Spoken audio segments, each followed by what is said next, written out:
Perjumpaan kita dengan Tuhan Bapak Ibu. Pastikan kita mengalami perjumpaan dengan Tuhan. Dalam hadirat Tuhan biar hidup saya dan saudara dipuaskan. Masuk dalam hadirat Tuhan, bawa pujian penyembahan yang terbaik bagi Tuhan. Tanggalkan setiap kesibukan kita, tanggalkan setiap masalah. Kita datang pada Tuhan dengan hati yang kudus.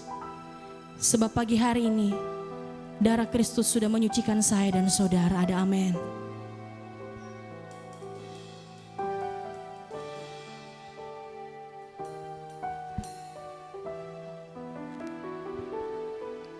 Ku masuk ruang Maha Kudus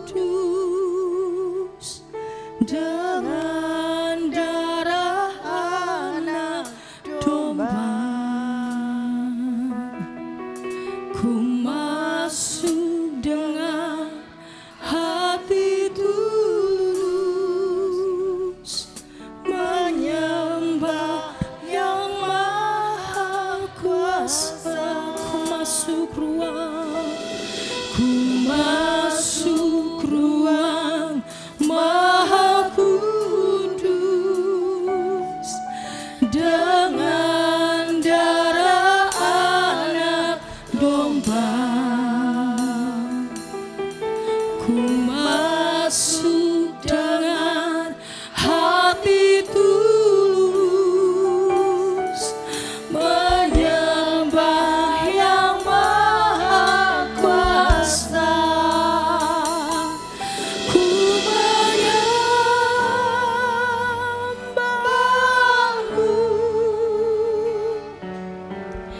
ku sembah-Mu,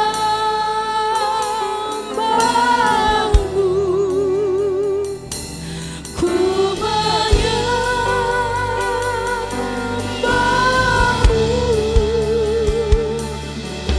ku sembah-Mu.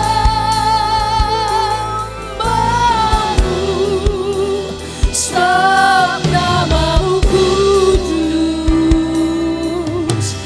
kudus Tuhan. Amin. Kami masuk ruang Maha Kudus-Mu Tuhan. Ku masuk ruang Maha Kudus dengan darah anak domba. Ku masuk dengan hati tulus menyembah yang maha kuasa. Sekali lagi katakan, ku masuk ruang Maha Kudus. Ku masuk ruang Maha Kudus dengan darah-Mu Tuhan. Kami dilayakkan, kami disucikan, kami dikuduskan ya Yesus. Ku masuk dengan hati tulus menyembah yang maha kuasa. Ku menyembah-Mu,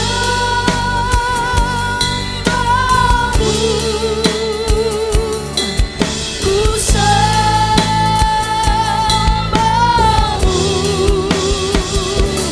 ku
Ibu Saudara saja katakan, ku menyembah-Mu.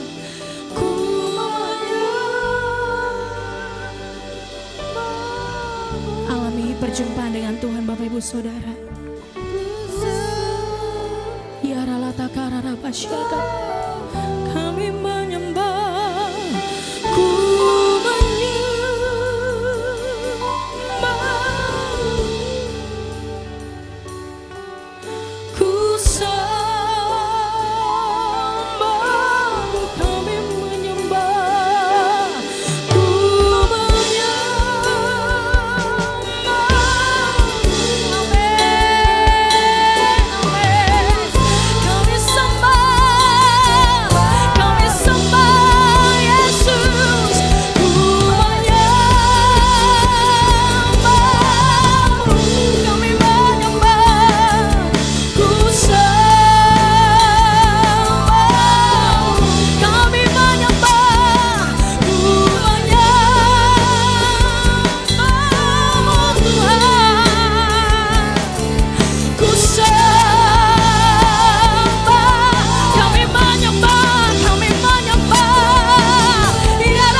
segala pujian kami Tuhan.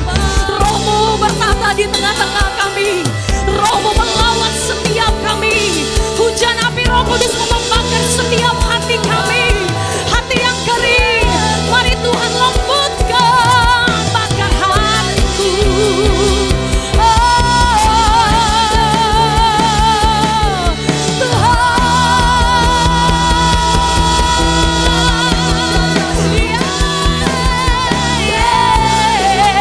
Di dalam masyarakat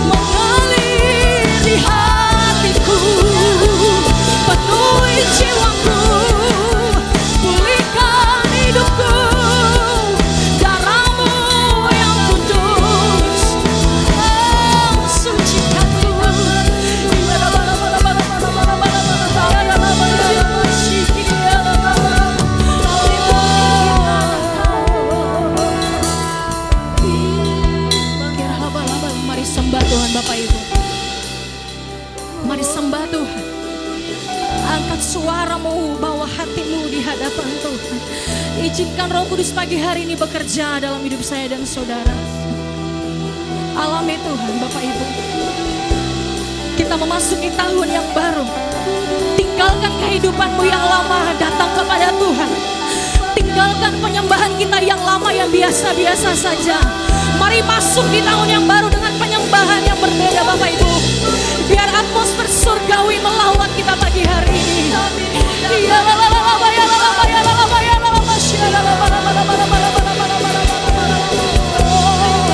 Ini hidup kami Tuhan, sebagai persembahan yang kudus, suci di hadapan-Mu.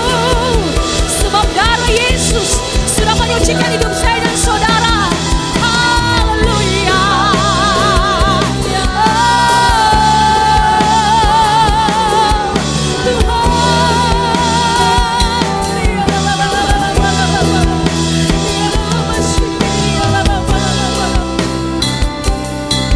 Terima kasih untuk pengorbanan-Mu. Oh Yesus Tuhan, Engkau juru selamat dunia. Tiada yang seperti-Mu. Keselamatan ada di dalam-Mu, hanya di dalam-Mu. Sebab Engkau layak disembah, layak dipuji, layak terima hormat.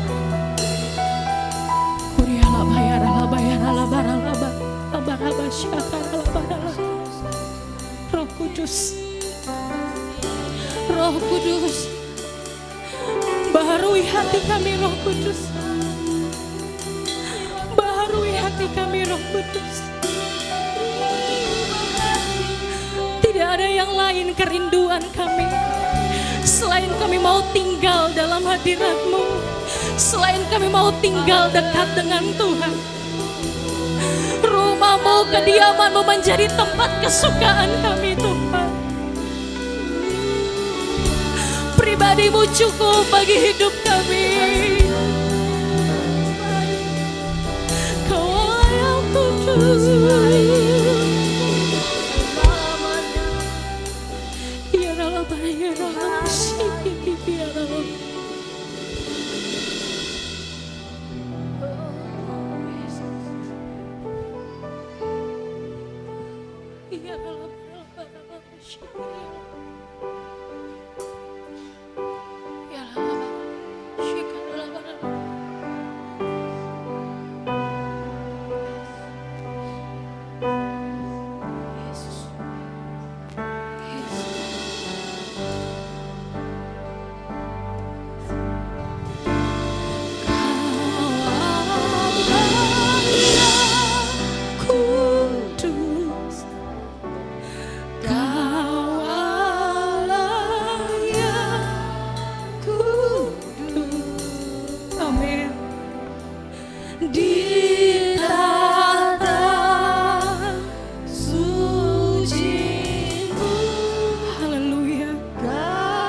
Kedua tangan kita Bapak Ibu katakan, Kau Allah yang kudus. Amin.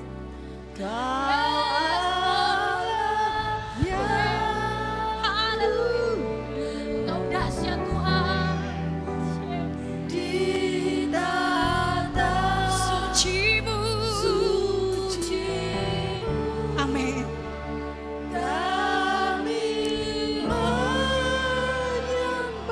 Mari sanjung namanya.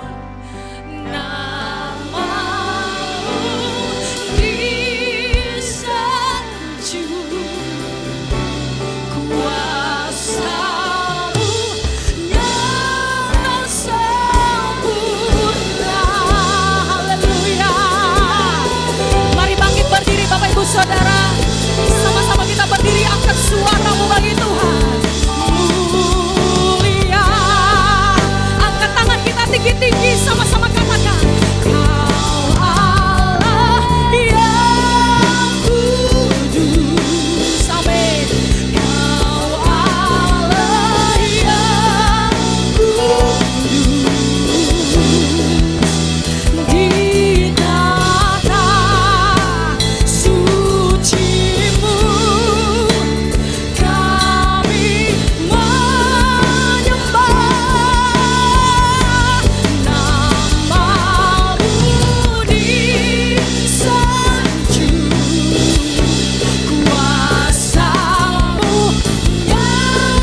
kami. Kami dipulihkan, kami disegarkan, kami dimerdekakan dalam hadirat Tuhan. Dalam nama Tuhan Yesus, yang siap bersorak bagi nama Tuhan, bersuka cita, melompat bagi nama Tuhan, sama-sama katakan amin. Ada sukacita, saya percaya, amin. Boleh tos kiri kanan saudara, katakan mari bersuka cita. Haleluya.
Percaya Dia penebus perlindungan kita, katakan amin.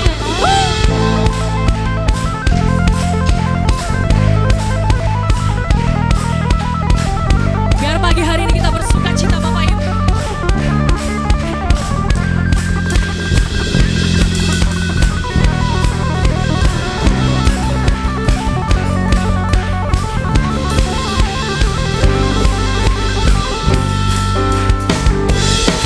Jiwa saudara bersuka cita pagi hari ini memuji Tuhan, amin.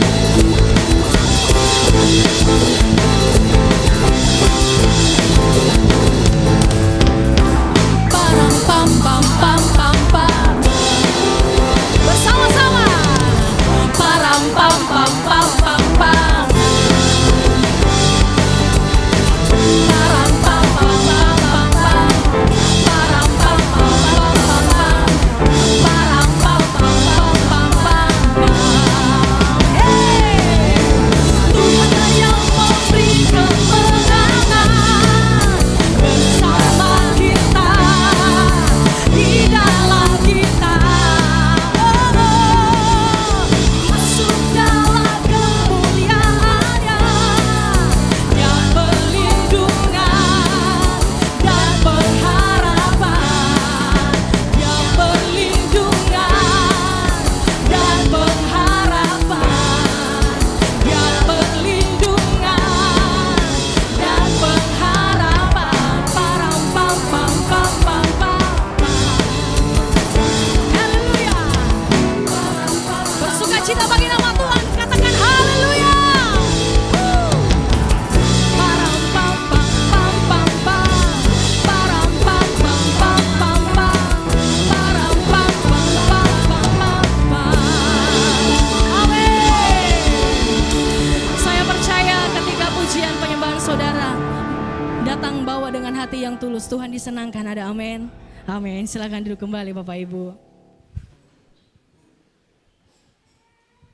Haleluya. Terima kasih Tuhan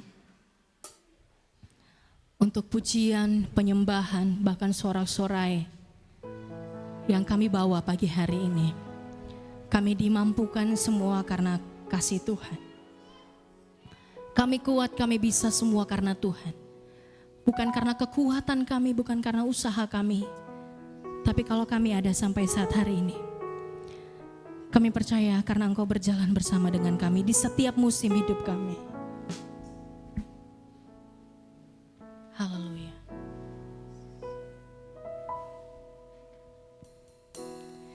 Firman-Mu ya dan amin. Janji-Mu menopangku,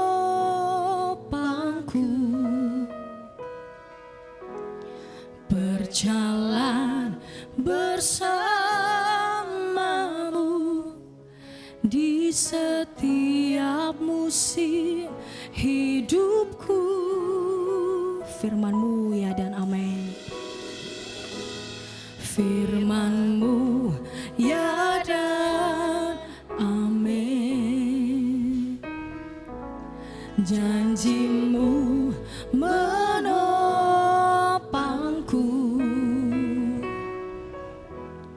berjalan bersama-Mu di setiap musim hidupku. Yesus, aku cinta padamu. Yesus, tetaplah bersamaku.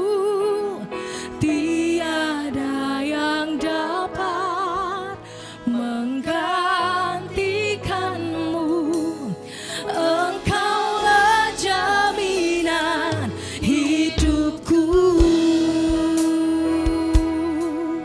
Haleluya.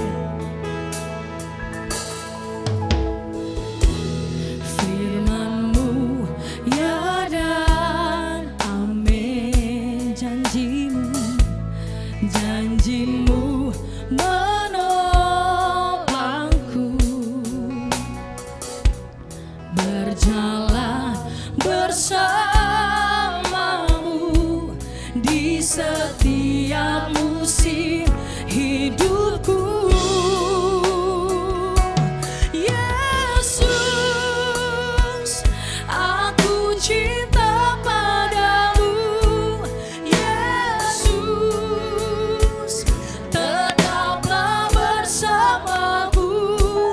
Tiada yang dapat menggantikan-Mu. Engkaulah jaminan hidupku. Yesus, aku cinta. Anak-anak sekolah minggu dipersilakan masuk. Yesus, tetaplah bersamaku. Tiada yang dapat Menggantikan-Mu. Engkaulah jaminan hidupku.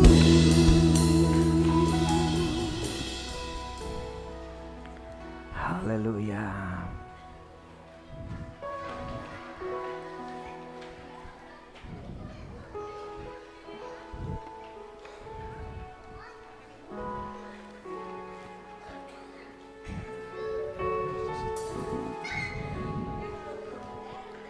Haleluya, haleluya. Kiparalaba Santa Batakaralaba.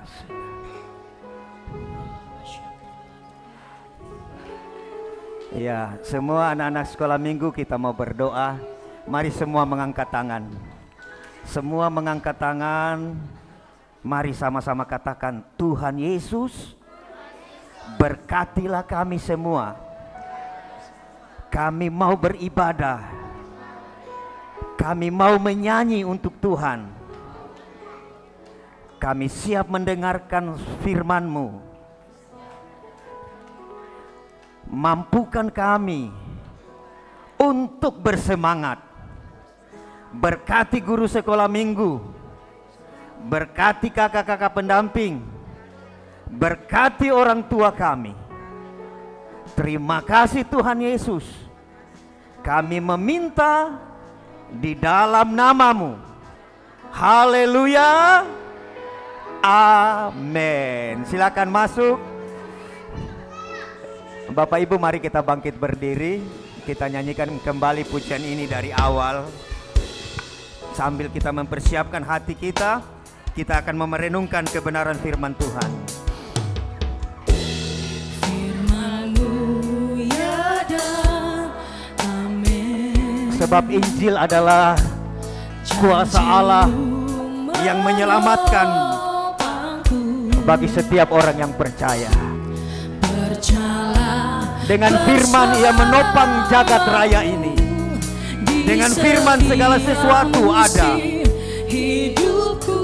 Dan firman itu telah menjadi manusia. Yesus, Aku cinta padamu, Yesus.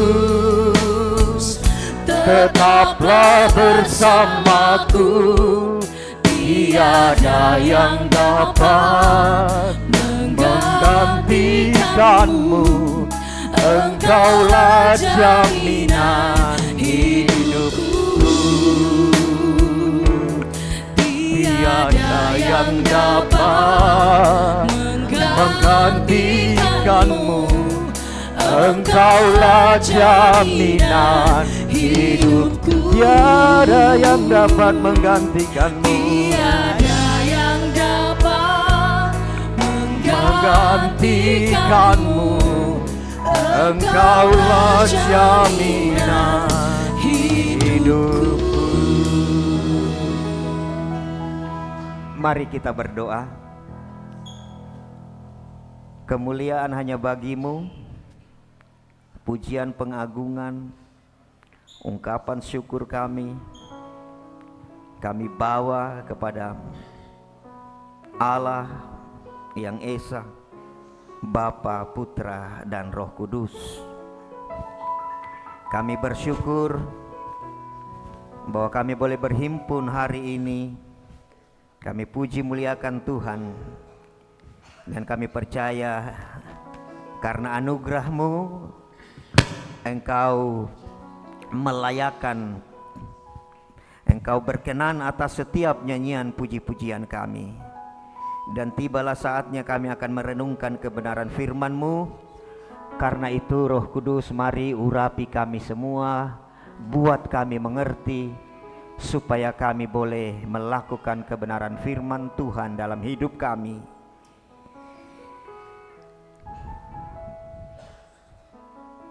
Inilah setiap daripada kami umat-Mu yang akan mendengarkan kehendak-Mu dalam hidup ini untuk kami lakukan.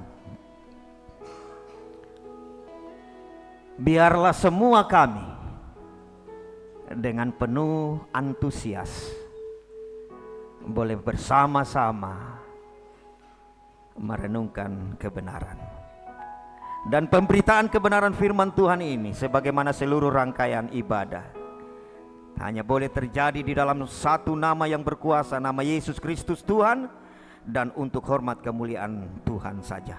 Terima kasih. Siaplah hati kami ditabur kebenaran firman Tuhan. Dan setiap kita yang siap merenungkan firman Tuhan, mari jemaat Tuhan bersama-sama katakan amin dalam nama Tuhan Yesus. Silakan duduk. Bapak Ibu Saudara yang terkasih, shalom. Sekali lagi shalom. Puji Tuhan, ada sukacita? Amin. Iya. Bapak Ibu Saudara yang terkasih dalam Tuhan Yesus, oleh kemurahan Tuhan, hari ini kita berada di hari ke-33 setelah kita melewati tahun 2024. Iya. Dan mestinya selalu kita bersyukur karena tidak ada seorang pun daripada kita berkuasa untuk satu hari pun. Bahkan Alkitab bilang begini, orang yang jalan saja dia tidak punya kuasa untuk menentukan setiap langkah kakinya. Itu bahasa penggambaran betapa manusia tidak berkuasa. Dan kalau 33 hari kita lewati tahun baru, kita masuk di tahun baru 2025, kita berada di bulan kedua tahun ini, di hari pertama, itu semua karena anugerah Tuhan. Amin. Amin. Dan Badan Pengurus Pusat Gereja Betel Indonesia menetapkan tema firman Tuhan yang direnungkan pada minggu ini, yang diambil dari 1 Timotius pasal 4 ayat 1 sampai 16. Disiplin diri membentuk pribadi berdampak. Disiplin diri membentuk pribadi berdampak. Berdasarkan bacaan di 1 Timotius 4 ayat 1 sampai 16. Ini panjang. Sementara setelah ini kita akan mengingat dan merayakan persekutuan kita dengan tubuh darah Kristus dan persekutuan kita dengan semua umat percaya di seantero muka bumi. Maka saya berharap bahwa ini akan kita diskusikan di mesbah keluarga selanjutnya. Ya, karena itu saya berharap Bapak Ibu menyimak, pulang renungkan kembali. Seperti jemaat di Berea ketika mereka disampaikan kebenaran firman Tuhan, mereka kembali di Kisah Para Rasul tuh. Mereka mengecek apakah kitab suci mengatakan seperti itu. Itulah orang Kristen yang bertanggung jawab atas imannya. Dia harus kembali menggali. Kalau tidak, nanti kita jadi peristiwa tahun berapa itu? 2000 berapa itu? Peristiwa ketika seorang pendeta menyatakan kepada jemaatnya untuk berkumpul di satu tempat di Bandung, di Bali Endah, karena Tuhan Yesus mau datang, lalu dia akan terjadi pengangkatan. Dia ramalkan, bukan dia ramal, dia menyatakan bahwa Tuhan Yesus mau datang tanggal sekian. Maka jemaatnya berkumpul karena menunggu kedatangan Tuhan Yesus. Dan Tuhan Yesus tidak datang mengangkat mereka, polisi yang datang mengangkat mereka. Iya, gitu. Kenapa demikian? Karena mereka jemaat yang tidak bertanggung jawab atas iman mereka. Kalau sekiranya mereka sedikit membaca kebenaran firman Tuhan, bahwa kedatangan Tuhan itu seperti pencuri. Tidak ada pencuri datang pamit toh, bro sebentar malam jaga, jam 12 saya mau datang. Sekiranya mereka membaca satu ayat itu saja, mestinya ketika pendetanya sekalipun dia berkarisma sedemikian, mengatakan bahwa Tuhan Yesus akan datang pada hari dan tanggal sekian sebagaimana dikatakan, mestinya rame-rame mereka bubar. Kalau mereka bertanggung jawab, maka suatu ketika Bapak Ibu Saudara yang terkasih dalam Tuhan, kalau saya di mimbar ini mengatakan bahwa suatu kelak Tuhan Yesus akan datang dan saya katakan hari tanggalnya, sejak itu Bapak Ibu buru-buru keluar dari tempat ini. Amin. Itu karena tanggung jawab tuh. Oke, ini nanti kita belajar. Disiplin diri membentuk pribadi berdampak. Oke, karena ini panjang, slide kedua. Langsung pada kesimpulan. Berdasarkan 1 Timotius pasal 4 ayat 1 sampai 16, kita akan belajar tentang disiplin pada area ajaran, ibadah, dan teladan. Disiplin dalam hal ajaran, disiplin dalam hal ibadah, disiplin dalam hal teladan. 3 perkara itu, langsung di kesimpulannya ini. Supaya kalau tidak cukup waktu nanti Bapak Ibu langsung, ya kan jarang-jarang khotbah langsung di simpulan begitu. Ya. Sebelum lebih jauh kita melihat tentang disiplin, mendisiplinkan diri dalam hal ajaran, mendisiplinkan diri dalam hal ibadah, mendisiplinkan diri dalam hal teladan supaya menjadi berkat. Tadi berdampak atau menjadi berkat. Kita mau lihat dulu definisi disiplin secara etimologi dari segi kata. Ini. Kata disiplin ya itu bahasa Indonesia yang kita pinjam, unsur serapan. Jadi bahasa Indonesia ini banyak unsur serapannya. Dan dari sekian banyak unsur serapan kecuali bahasa Melayu tentu yang menjadi akar bahasa Indonesia, yang paling banyak kita serap adalah bahasa Arab. Begitu. Seperti kitab, walaupun bahasa Arab banyak juga menyerap dari bahasa yang lebih tua, Aram maupun bahasa Ibrani. Kursi, kemarin anak SMA belajar tentang keadilan, kata adil itu dalam bahasa Arab, begitu di banyak-banyak ya. Bahkan nama-nama hari kita kan Senin, Selasa itu bahasa Arab, sekalipun bahasa Arab juga mengadopsi dari bahasa yang lebih tua yaitu bahasa Ibrani. Oh gitu. Isnin, Senin, Salisu bahasa Arab tuh Salasa, Selisi bahasa Ibrani. Dan itu artinya 1, 2, 3 begitu. Hanya hari Minggu yang kita adopsi dari bahasa Portugis di Spanyol, Domingo, hari Tuhan. Ahad, 1, Ehad, oke. Kata disiplin dari bahasa Latin, disciplina, yang berarti belajar atau pengajaran, atau discipulus, melahirkan kata bahasa Inggris disciple. Dalam Alkitab kita bahasa Yunani, kata disciple ini, yang berarti murid, itu diterjemahkan dari kata matetes. Pergi jadikanlah semua bangsa, atau semua suku lebih tepatnya, karena kalau kita bilang bangsa kadang-kala kita berpikir Indonesia, Malaysia, begitu kan? Kita berpikir begitu, padahal Tuhan Yesus katakan pergilah jadikanlah semua suku, berarti Wolio, Cia-Cia, Toraja, Batak, menjadi matetes, ya gitu, murid. Karena itu disiplin itu mengandung pengertian bahwa adalah suatu proses yang terus menerus dalam hal mematuhi atau mentaati nilai-nilai atau aturan. Misalkan naik motor harus pakai helm. Jadi kita berusaha mendisiplinkan diri kita untuk mengenakan helm bukan hanya 1-2 kali naik motor, tapi proses yang terus menerus. Begitu. Jadi ada orangnya, pribadinya, ada aturan yang harus ditaati dan suatu masa waktu yang terus menerus. Karena itu Bapak Ibu Saudara yang terkasih dalam Tuhan, kedisiplinan buat orang berhasil. Orang yang belajar disiplin ya terus belajar, yang bekerja jadi bukan perkara instan. Karena itu ada suatu ungkapan yang mengatakan bahwa perubahan kecil yang disertai disiplin akan membawa kepada perubahan besar. Ini sebanding dengan apa yang dikatakan oleh Tuhan Yesus dalam Lukas 16 ayat 10 tentang setia dalam perkara kecil, maka engkau akan dapat setia pada perkara yang besar. Tetapi sekiranya engkau tidak benar untuk hal-hal yang kecil, jangan harap benar dalam hal-hal besar. Iya. Begitu. Orang korupsi itu tidak tiba-tiba jadi koruptor, dimulai dari korupsi yang kecil-kecil. Gitu. Karena itu Tuhan Yesus mengajar kita supaya disiplin. Maka tema hari ini sebagaimana tadi dikatakan disiplin diri membentuk pribadi berdampak, secara sederhana kita bisa artikan melatih diri untuk menjadi pribadi yang memberkati. Namanya latihan, maka bukan 1-2 kali. Oke. Seterusnya, mari kita lihat. Tadi ini, dalam yang pertama. Dalam hal apa? Dalam hal disiplin. Melatih diri sedemikian dalam hal ajaran. Itu kita bisa baca dari ayat 1 sampai ayat 7 dan ayat 13. Salah satu tugas Timotius dalam konteks bacaan kita ini adalah untuk menghadapi ajaran sesat yang mengancam jemaat. Dan bicara tentang ajaran sesat, Bapak Ibu Saudara yang terkasih, bukan hanya zaman internet ini. Sejak gereja ada, gereja diperhadapkan dengan ajaran sesat. Dan bahayanya selalu mulai dari dalam. Dari dalam.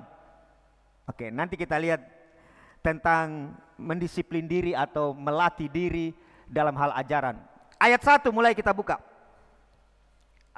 Bisa buka Alkitab dulu baru kita lihat. Ya, biar ini ayat 1.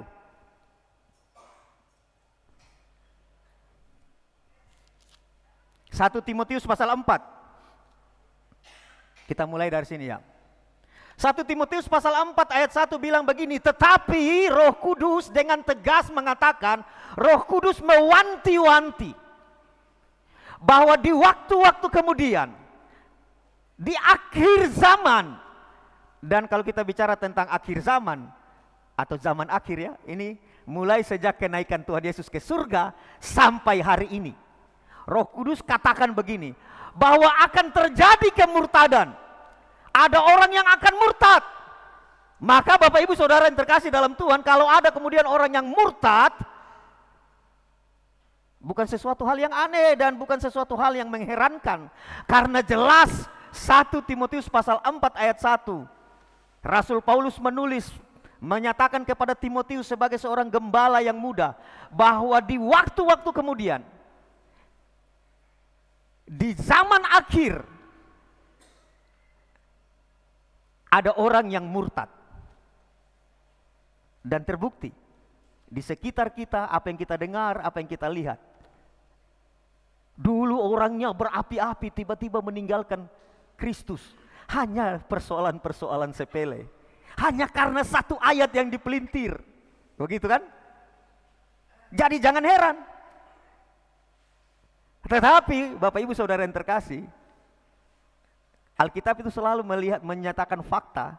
Tetapi di setiap fakta, bahkan di dalam krisis sekalipun, selalu ada kesempatan. Apa itu kesempatannya? Di bagian lain Alkitab bilang begini, tuaian sudah menguning. Iya. Maka tidak heran tiba-tiba kita dengar orang langsung percaya Kristus. Begitu kan? Hanya untuk sesuatu hal yang mungkin bagi orang lain sepele, tetapi kemudian akhirnya dia percaya. Nah, gitu. Oke. Tetapi Roh dengan tegas mengatakan bahwa di waktu-waktu kemudian, termasuk di masa kita ini tentunya, ada orang yang akan murtad. Kenapa? Karena dua perkara. Karena roh penyesat dan karena ajaran. Itu. Karena spirit, roh, dan karena isme, ajaran. Perhatikan ini, jadi di balik murtadnya orang itu ada kuasa kegelapan yang bekerja dan ada ajaran yang mengakibatkan orang itu, atau paham isme yang mengakibatkan orang itu murtad. Maka tadi yang pertama kita belajar tentang disiplin mengenai ajaran. Oke, ayat kedua berikutnya. Ayat kedua yang Alkitab. Ayat kedua Alkitabnya. Ya. Perhatikan tuh. Jadi dikatakan begini, tetapi Roh dengan tegas mengatakan bahwa di waktu-waktu kemudian ada orang yang akan murtad lalu mengikuti roh-roh penyesat dan ajaran-ajaran setan melalui apa? Melalui para guru-guru palsu, pengajar-pengajar sesat, yang dicirikan apa? Pendusta, hati nurani memakai cap mereka. Hati nurani batu begitu, mati rasa. Slide kedua, slide yang tadi. Ya nanti pindah ya ini. Naik ke atas ayat 2 ini. Orang murtad karena kuasa kegelapan, roh-roh setan. Orang murtad karena ajaran. Dan dua perkara ini yang menjadi pelaku-pelakunya, Bapak Ibu, setan itu tidak tiba-tiba lalu menguasai Bapak Ibu langsung sesat gitu toh. Tidak datang langsung begini, weh Tuhan Yesus, Yesus itu bukan Tuhan, Yesus itu hanya sekedar utusan. Tidak begitu. Tapi yang menggunakan orang, guru-guru palsu. Dan ayat 2 dengan tegas mengatakan, orang-orang ini adalah orang-orang yang munafik, pembohong, dan mati rasa. Munafik itu hipokrit. Hipokrit itu di zaman ini menggunakan istilah ini orang main drama begitu. Pakai topeng gitu. Kalau saya perannya sebagai satria, maka saya pakai topeng ini toh. Wah gitu. Nanti saya ganti lagi. Wah gitu. Dusta. Pseudo logos. Pseudo itu palsu. Logos itu firman, kalimat, perkataan. Makanya ada pseudo Injil palsu Barnabas, ya gitu toh. Pseudo. Kemudian mati rasa. Itu kan bahasa saya. Di Alkitab ditulis itu hati nuraninya distempel dengan besi panas, begitu. Orang-orang ini Dan persoalannya seperti di awal-awal gereja itu muncul dari dalam gereja, demikian juga bahkan sampai sekarang. Ayat 3, kita buka ayat 3.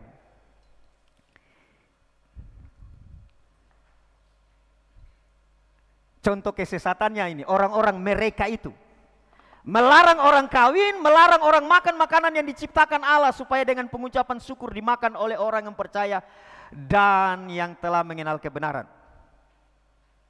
Salah satu ini yang dicontohkan bahwa guru-guru palsu itu, yang munafik itu, yang memberikan kabar bohong dan hati nuraninya sudah mati rasa, mereka mengajar bahwa pernikahan itu dosa.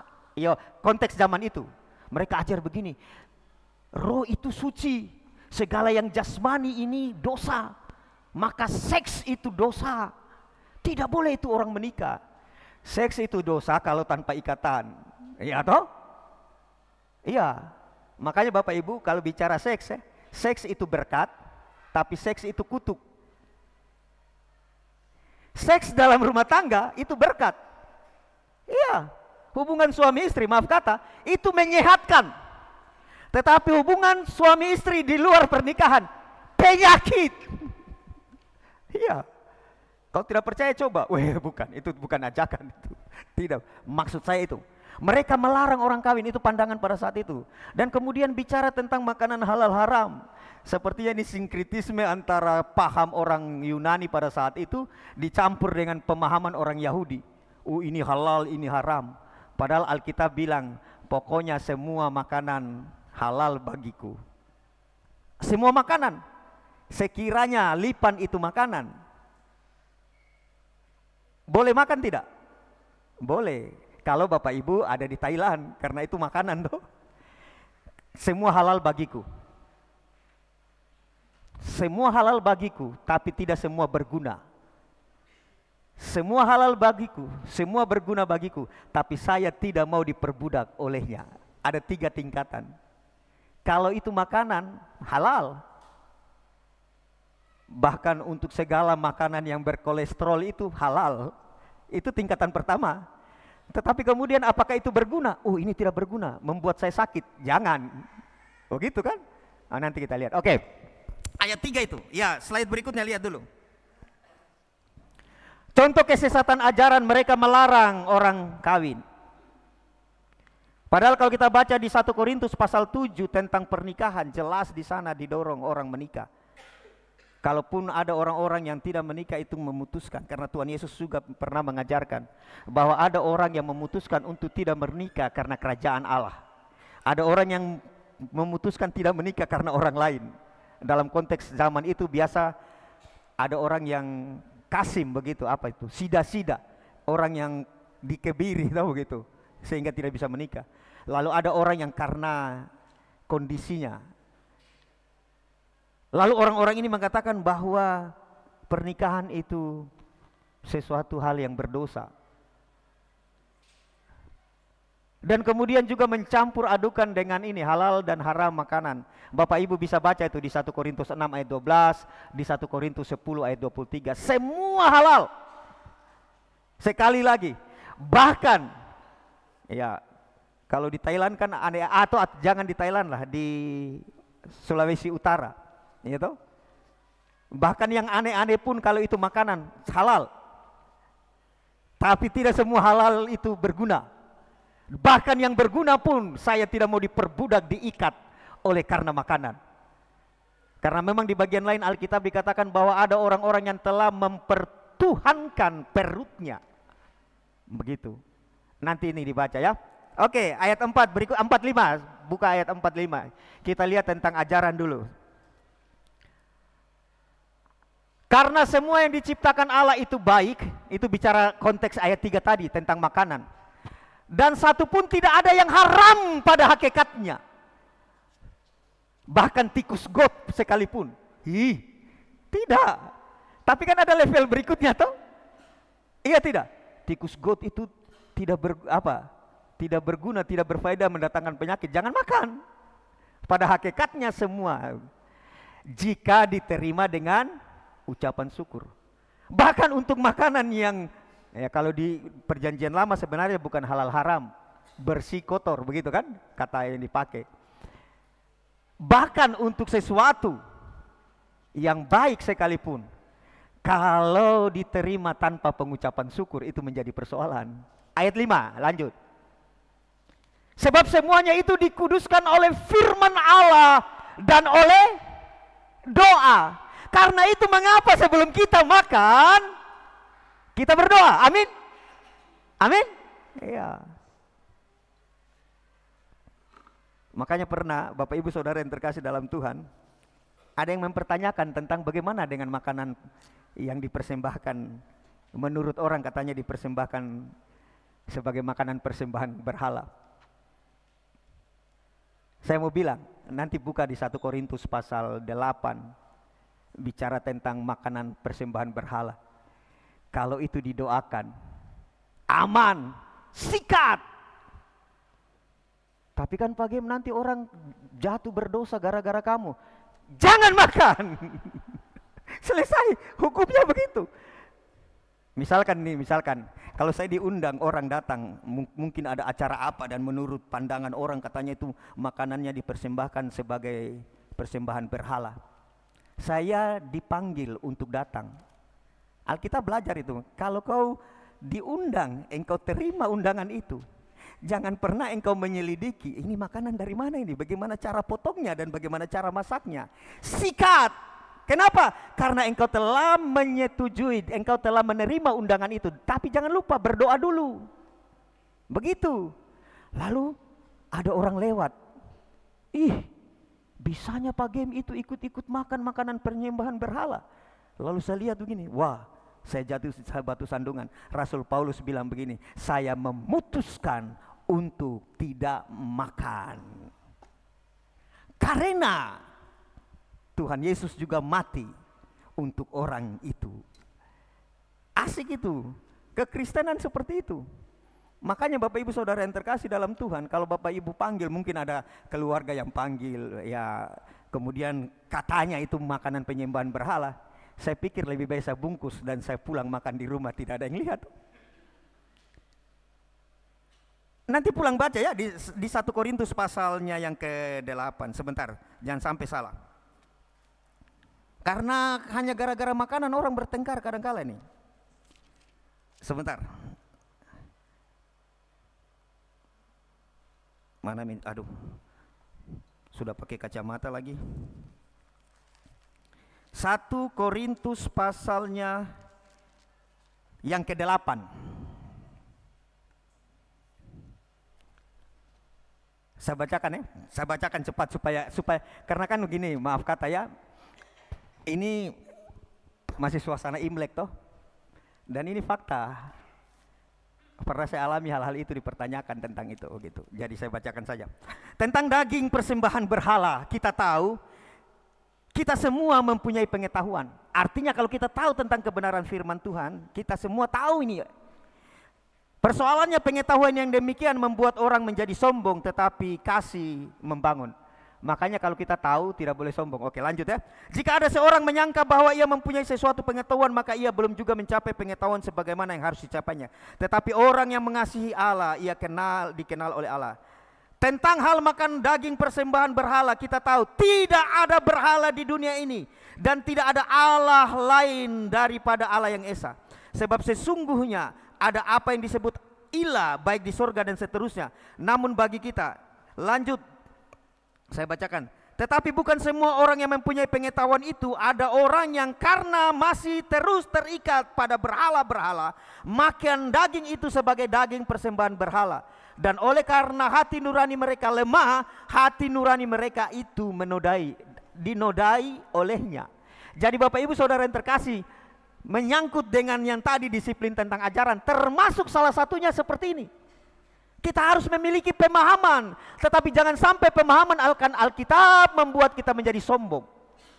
Oh, saya sudah memiliki pemahaman bahwa semua makanan halal, yang penting dia berguna, dan yang penting tidak mengikat saya, dan yang penting saya doakan. Lalu ada orang yang tersandung karena makanan itu. Mestinya berhenti. Bapak Ibu nanti buka di Alkitab, cerita di Roma pun begitu. Bahkan Rasul Paulus menantang, Saya pun kalau makan di kuil berhala tidak masalah. Persoalannya kalau ada orang percaya lewat dan melihat saya menjadi batu sandungan. Rasul Paulus menulis, saya memilih untuk tidak makan. Makanya tadi saya bilang, kalau ada yang panggil saya untuk hal itu, mungkin saya bungkus pulang makan di rumah, lebih aman. Oke, sudah. Ayat 45 ya, sebab semuanya itu dikuduskan oleh firman Allah dan oleh doa. Ini bicara tentang makanan di atas, termasuk yang mereka larang. Slide berikutnya, ini ayat 4. Solusi atas ajaran-ajaran yang menyimpang tersebut, seperti yang dikemukakan di ayat 4 dengan 5, solusinya adalah pemahaman yang benar akan firman Tuhan. Pemahaman yang benar akan firman Tuhan. Lanjut, slide berikutnya, tidak usah kita baca ayat. Ayat 6 sampai 7. Dan pemahaman yang benar akan kebenaran firman Tuhan itu perlu terus-menerus ditekankan supaya orang terdidik dalam pokok-pokok iman, paling tidak ajaran dasar, sambil menjauhkan diri dari tahayul dan dongeng-dongeng. Ayat 6, 7a bilang begini. Dengan selalu mengingatkan hal itu, kata selalu itu berulang-ulang kepada saudara-saudara kita, engkau akan menjadi seorang pelayan Kristus yang baik, terdidik dalam soal-soal pokok iman kita dan dalam ajaran sehat yang telah kau ikuti selama ini. Tetapi jauhilah tahayul dan dongeng nenek-nenek tua. Artinya begini, kita mesti terus belajar, menggali kebenaran firman Tuhan, mendisiplinkan diri untuk ajaran sambil menjaga diri kita dari tahayul dan dongeng. Di konteks pada saat itu ajaran tahayul dan dongeng-dongeng yang beredar di seputar gereja, karena mereka kan orang-orang dari latar belakang, bukan semua orang Yahudi, orang-orang Yunani, Romawi kemudian menjadi percaya, mereka membawa ajaran-ajarannya. Misalkan pemahaman bahwa kita ini manusia percikan ilahi begitu. Ini jadi ilah itu Allah, theos itu manusia itu tercipta dari percikan-percikannya gitu. Jadi kita ini cahaya-cahaya kecilnya Allah, jadi kita ini ilahi begitu. Wah, kemudian tahayul-tahayul yang lain bicara tentang keturunan begitu, cerita silsilah. Dan sampai sekarang Bapak Ibu, itu banyak, walaupun beda bentuknya. Kalau dikisahkan, wah, kalau sudah kata dikisahkan di depan itu, wah, lebih lengkap seperti Alkitab. Dulu atau orang tua bilang begini, dan segala yang pamali-pamali itu. Maka disiplinkan diri dalam hal ajaran. Baca Alkitab, renungkan, minta Tuhan tuntun. Sambil kemudian jaga diri. Maka mari kita memilih. Kalau ada tontonan-tontonan misalkan di YouTube yang bicara tentang ajaran sesat, jangan coba-coba. Jangan coba-coba buka. Kesesatan itu pelan-pelan, tidak serta-merta Bapak Ibu tidur langsung bangun pagi datang di sini lalu bilang, Pak Gem sama murtad. Tidak serta-merta begitu. Itu ada proses. Karena itu Bapak Ibu Saudara yang terkasih, gali kebenaran firman Tuhan. Disiplinkan diri dalam hal ajaran. Paling tidak pokok-pokok iman. Kalau kita baca di Ibrani pasal 5 ayat 1 sampai 6 ayat sampai dengan pasal 2-nya. Jangan sampai tiba-tiba hanya karena persoalan misalkan ya pokok-pokok iman. Ternyata kamu punya Allah 3 di? Tidak, 1. Masa 1 tambah 1 tambah 1, masa 1? Iya juga murtad deh. Padahal kalau mau bicara matematis kan ada yang bukan hanya 1 tambah 1 tambah. Kenapa tidak 1 kali 1 kali 1? 1. Kenapa tidak 1 bagi 1 bagi 1? 1. Kenapa harus 1 tambah 1 tambah 1? Begitu tuh. Disiplinkan diri dalam hal ajaran. Amin. Nah, dan tidak bisa Alkitab. Dan Tuhan menggunakan teknologi sekarang untuk membantu. Banyak situs-situs yang bisa kita buka untuk belajar. Paling tidak seperti situs Lembaga Alkitab Indonesia, ada juga situsnya di sana, kita bisa belajar. Belajar tentang bahasa aslinya, kata-kata apa. Lalu kita memaknai, kita mengerti, yang dimaksudkan sesungguhnya. sambil menjaga diri dari itu ajaran-ajaran yang menyesatkan. Sekarang kan banyak. Ya, kalau Bapak Ibu untuk sekedar belajar membandingkan, mungkin boleh juga untuk memberikan apologeto, bantahan. Tetapi kalau kita terus tinggal diam di ajaran-ajaran itu, kita bisa sesat. Yang kedua, slide berikutnya. Disiplin dalam hal beribadah. Dalam hal ajaran tadi ya, bagaimana caranya? Baca, renungkan. Persoalan baca kemudian waktu dibaca itu kita tidak mengerti, tidak apa. Nanti banyak jalannya. Sama seperti saya memulai ketika belajar Alkitab. Pernah saya saksikan tuh, waktu mulai belajar, jangan menghakimi. Lalu di rumah saya ada pengacara. Bisanya ada profesi hakim. Sementara firman Tuhan bilang jangan menghakimi. Beda, beda konteks.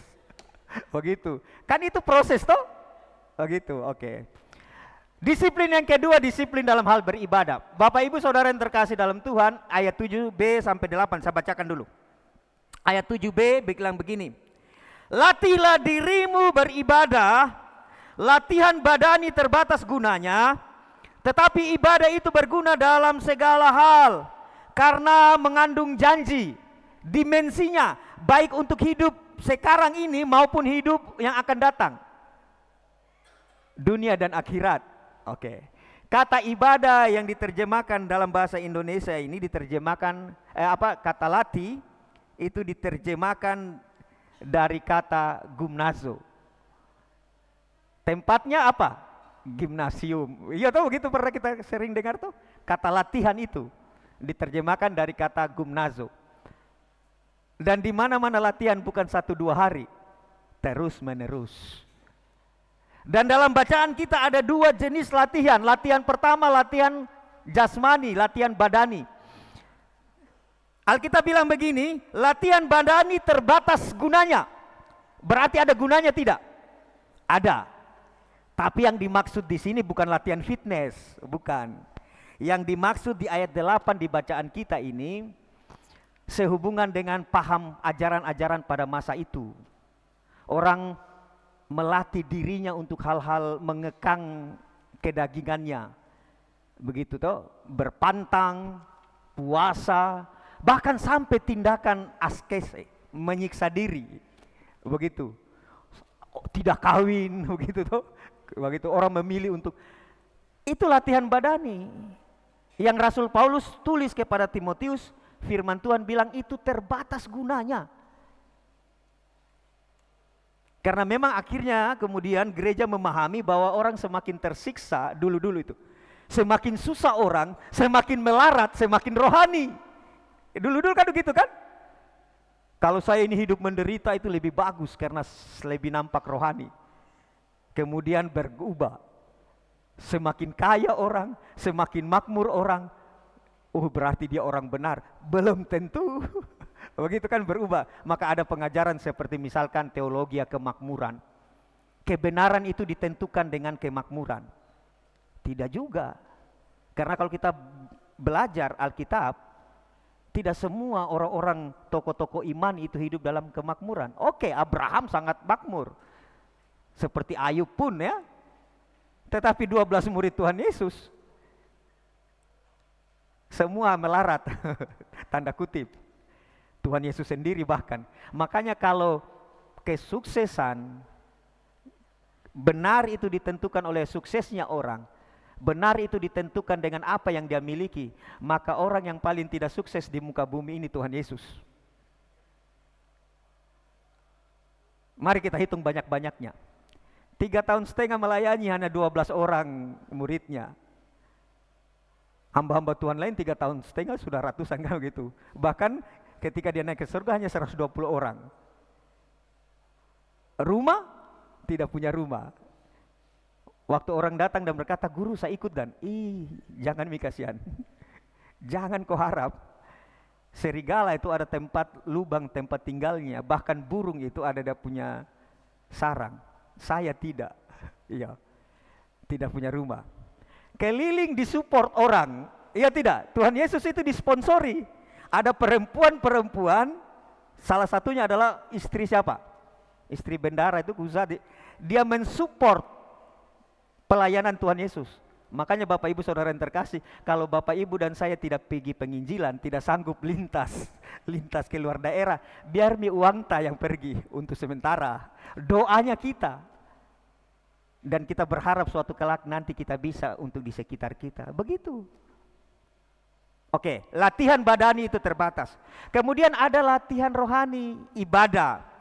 Dan kata yang diterjemahkan dari kata ibadah di sini bukan latria, liturgi itu, tapi eusebia,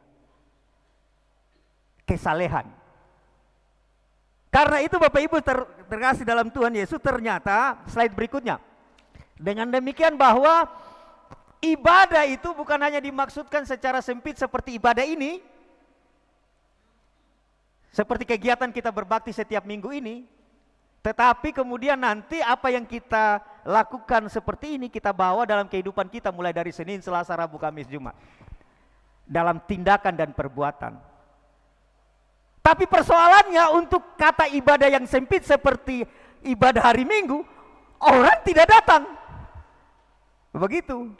Ibrani 10 ayat 25 dikatakan bahwa jangan biasakan diri jauh-jauh dari pertemuan ibadah. Karena ada orang yang membiasakan diri seperti yang dibiasakan banyak orang. Jadi Bapak Ibu Saudara yang terkasih, sejak dulu juga orang yang lari-lari dari gereja itu banyak.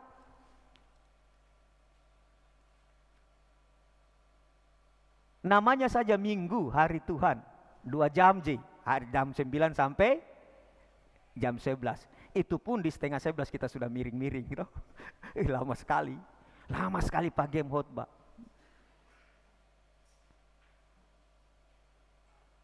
Dan sudah banyak saya dengar hal itu. Termasuk Bu Gem kadang-kala bilang, Pak kalau khotbah jangan terlalu lama. Di satu titik tertentu saya terima. Tetapi kadang-kala saya bilang tidak. Karena waktu kita berkhotbah bukan hanya sekedar 1-2 orang yang menentukan. Saya mau bilang, iya Bapak Ibu, mari jujur. Lebih lama apa kita nonton bola daripada kita dengar khotbah? Lebih lama apa, lebih setia apa kita ikuti serinya drama Korea itu? Walaupun saya tidak tahu drama Korea. Begitu, jujur-jujur saja nih. Iya. Kan kita belum pernah dengar khotbah 1,5 jam toh? Iya tidak? Paling tidak 1 jam lah. Biasa 45 menit sampai 50. Dari mana saya tahu? Kan saya sudah khotbah begini, saya nonton lagi. Saya dengar lagi, saya khotbah diri saya. Lewat mana? Lewat Facebook itu. Yang ada kita punya Facebook toh, termasuk YouTube. Dan kadang-kala ada yang salah-salah kata. Semangat sekali.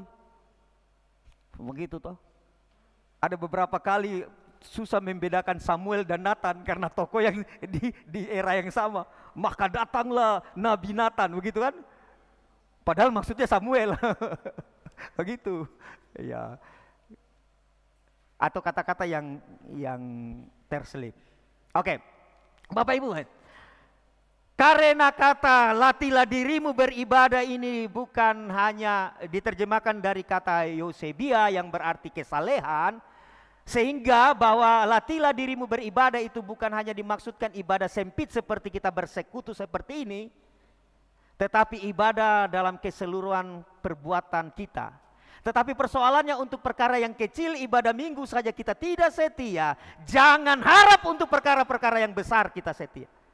Karena itu tidak bisa tidak. Latihlah dirimu beribadah. Amin? Ya, gimnazo. Oke. Berikutnya, yang ketiga ini teladan, disiplin dalam hal keteladanan. Kedisiplinan perlu dibangun sejak dini dari muda, ya betul. Selagi muda dibentuk. Dan Bapak Ibu Saudara yang terkasih dalam Tuhan, saya tidak sesali diri saya, tapi ini dulu-dulu itu ya bukan bilang tentang orang tua tuh. Wah, kita kan sembarang juga begitu . Hari Minggu orang pergi sekolah Minggu, kita selamban di pelabuhan, pasang bubu, cari botol tenggelam. Giliran kemudian ada om datang dari Makassar menjadi kepala kantor KPN, dipanggil tinggal di rumah, harus pergi ibadah setiap hari Minggu. Berat sekali Bapak Ibu. Kemudian mereka pindah, kembali lagi di jalan yang salah. SMA, maka datanglah guru agama untuk pertama kalinya, Ibu Maria. Maka ibu guru saya itu. Ada tugas, harus buat buku khotbah, tema khotbah apa, siapa yang berkhotbah, dari ayat apa, tanda tangan. Pergilah saya ibadah. SMA itu. 1-2 kali dilihat tidak diperiksa guru. Dan sepanjang masa itu saya palsukan tanda tangan. Kedisiplinan perlu dibangun sejak dini. Dari kecil tidak masuk gereja, giliran mau masuk gereja tersiksa sekali. Maka ketika saya di Ambon kuliah, teman bilang begini, ada istilah bagi mereka, jangankan dia masuk di gereja, di terasnya saja tidak. Begitu. Bahkan ada seorang yang pernah saya saksikan, sepanjang masa kuliah sampai mendeokan diri, pelayanan navigator, saya salut orangnya, sekarang dia dijawab. Dikejar-kejarnya saya terus, dimuridkannya saya terus. Tetapi seperti ada istilah pepatah yang mengatakan, kau yang kuat kejar saya atau saya yang kuat lari. Dia datang ke rumah kos, kalau saya yang lihat duluan, baru dia belum lihat saya pasti hilang. Banyak kali terpepet. Tetapi kemudian ketika zaman corona dia ketemu dengan Bu Gem di Facebook. Karena waktu di zaman corona kita tidak ibadah, ibadah hanya disiarkan melalui Facebook, dan dia melihat saya berkhotbah, dia kaget. Saya pernah kesaksian begitu kan. Lalu dia hubungi Bu Gem untuk kenalan. Dia bilang, ini Daniel kah, pernah di Ambon kah, ini begini dia. Bu Gem bilang ini. Lalu dia bilang begini, dulu dia ini kalau gunung kita doakan dia pindah ke laut. Dia ini batu karang yang teguh. Dalam artian yang negatif. Lalu dia bilang begini, izinkan saya mau mengisahkan tentang dia di teman-teman pelayanan yang masih melayani di Ambon, supaya mereka tetap bergairah dalam melayani Tuhan, karena tidak ada yang sia-sia. Betul, tidak ada yang sia-sia. Tahun 99, di tahun 2021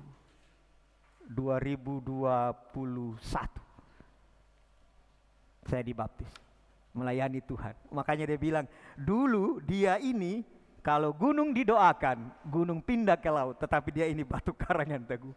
Karena itu, tapi saya mau bilang begini juga Bapak Ibu, melalui kisah ini, bahwa dengan Tuhan itu tidak ada yang sia-sia. Saya ingat ketika dia tamat, dia wisuda 1 tahun, dia memilih untuk tetap melayani. Padahal Universitas Patimura mengikat dia untuk menjadi dosen, tapi dia tidak mau. Dia mahasiswa berprestasi. Karena saya tahu sering dia pergi ke mana-mana universitas pada saat itu, mewakili Universitas Patimura di Fakultas Pertanian. 1 tahun dia memilih untuk menganggur, untuk melayani orang-orang ini, termasuk saya yang lari terus itu. Dan ketika setelah itu dia memutuskan untuk pergi, berpisah dengan kami yang masih kuliah, satu dia bilang, saya akan terus mendoakan kamu sampai kau pulang di Yerusalem, Kendari, kamu akan melayani Tuhan. Yang dia tahu hanya Kendari itu. Dia tidak bisa membedakan antara bau-bau dan kamu akan melayani Tuhan. Dan itu betul-betul saya ingat terngiang-ngiang ketika pentahbisan. Teringat sekali sampai sekarang. Saya akan tetap mendoakan kamu supaya kamu pulang ke Yerusalemmu di Kendari dan kamu akan melayani Tuhan. Oke. Kita harus selalu memiliki kesadaran bahwa panggilan kita adalah untuk menjadi berkat dengan cara menjadi contoh. Karena memang kadangkala perbuatan itu lebih berbicara, lebih bersuara besar, lebih nyaring dari perkataan. Iya. Oke, slide berikutnya. Dalam hal apa? Ya ini. Saya bacakan ayatnya dulu baru kita masuk perjamuan kudus ya.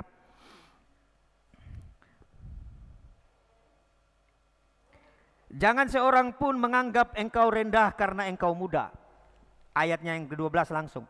Ya, bahwa faktanya karena usia kita muda bisa kita dipandang enteng. Muda bukan hanya dalam usia angka-angka, tapi muda dalam hal pengalaman. Bisa saja Mau bikin apa kalau orang pandang enteng? Ah, dia kan baru 1-2 tahun di sini, belum tahu apa-apa. Wajar. Itu reaksi. Tapi reaksi itu yang menentukan. Mau bikin apa juga kalau ada istilah begini. Kutu kaluyu mau ajar kaluyu. Ada orang Ambon sini. Kaluyu itu ikan hiu. Kutu hiu mau ajar hiu. Kutu hiu itu gini, ada hiu lalu ada ikan-ikan kecil yang mengikutinya, gitu. Oke. Mau telur ayam mau ajar ayam. Mau bikin apa? Kita mau bikin apa kalau ada ungkapan seperti itu? Tapi yang paling penting Alkitab ini ajar begini ya.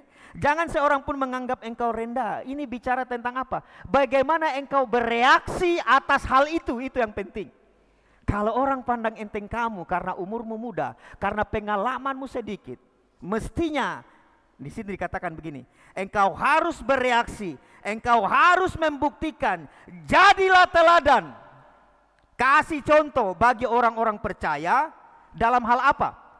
Dalam hal perkataan, dalam hal tingkah lakumu, dalam hal kasihmu, dalam hal setiamu, dalam hal kesucianmu. Sehingga orang akan bilang begini, iya tawa, dia itu umurnya masih muda, tetapi dalam hal perkataan, oke punya.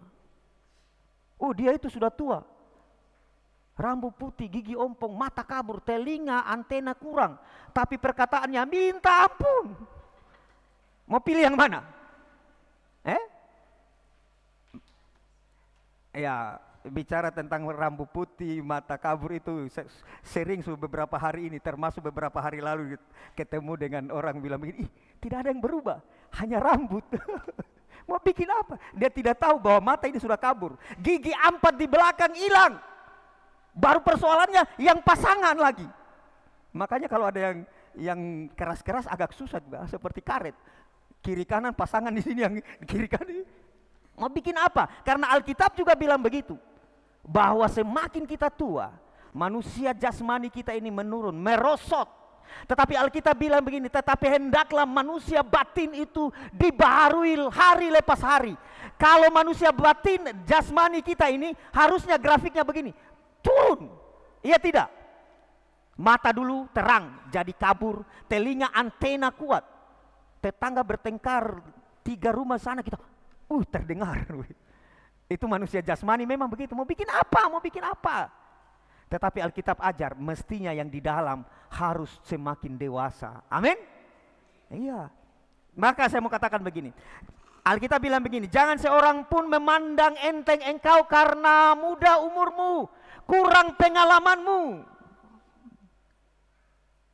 Atau Alkitab bilang begini, kalaupun orang memandang enteng engkau karena engkau muda, kurang pengalaman, latar belakang pendidikanmu sedikit atau apalah karena orang penyebab sehingga orang memandang enteng engkau.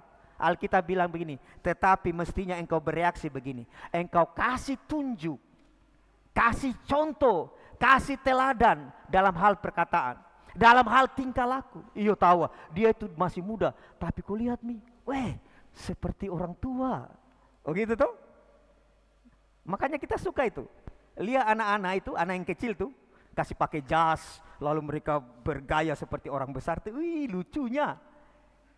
Tapi coba kita yang tua-tua kasih pakaian dandan anak kecil. Aneh tuh. Begitu saja. Dalam hal kasih, dalam hal kesetiaan, ia tahu. Dia itu tuh kurang-kurang kasihan pengalamannya, pendidikannya S3 SD, SMP, SMA. Dia itu agak tidak juga terlalu ahli-ahli sangat, tetapi dalam hal kesetiaan dia kerjakan terus, begitu kan? Kan ya paling asik itu kalau dibilang begitu. Dia itu di begini, tapi di ini. Persoalannya kalau dia mau dimulai dari ini, dia itu begini-begini, tapi sayang begini-begini. Karena itu Bapak Ibu Saudara yang terkasih, mari kita terus belajar untuk mendisiplinkan diri kita, melatih diri kita dalam hal ajaran. Itu yang paling penting tadi. Baca Alkitab, kemudian dalam hal apa? Beribadah, salah satunya seperti ini. Mari dorong diri kita, kemudian kasih contoh. Amin. Maka kita akan saling memberikan semangat pengaruh satu dengan yang lainnya. Saya percaya kita akan semakin kuat sambil menanti kedatangan Tuhan. ayat terakhir saya mau bacakan. Ayat 10 tolong buka.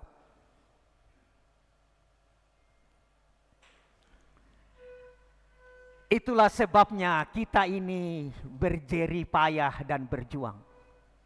Oke? Karena apa? Kita menaruh pengharapan kita kepada Allah yang hidup, juru selamat semua manusia, terutama mereka yang percaya. Sederhananya begini, kita susah-susahkan diri kita ini karena untuk satu harapan yang tidak akan hilang, bahwa suatu kelak nanti semua yang susah-susah ini akan berakhir. Tidak ada air mata lagi, tidak ada sakit penyakit lagi, tidak ada kesusahan, manakala saudara dan saya ada di langit baru, di bumi baru itu. Amin. Amin. Ingatlah, tidak ada kesusahan yang tidak ada kadaluarsanya. Tidak ada penderitaan yang tidak ada kadaluarsanya. Alkitab bilang begitu, berlalunya buru-buru. Apa yang saudara alami saat ini, saya alami sekarang, masalah apapun, pergumulan apapun, ada kedaluarsanya. Tinggal tunggu saja waktunya expire. Lalu dari kita berjalan terbungkuk-bungkuk karena masalah itu, pas di expire-nya kita berjalan. Woi, puji Tuhan. Kalau tidak di kolong langit ini, di muka bumi ini, nanti seperti Abraham, tidak masuk tanah perjanjian, tapi dia melihat tanah perjanjian Yerusalem baru yang akan turun dari sorga. Tuhan Yesus memberkati. Mari siapkan hati kita, kita masuk dalam perjamuan kudus.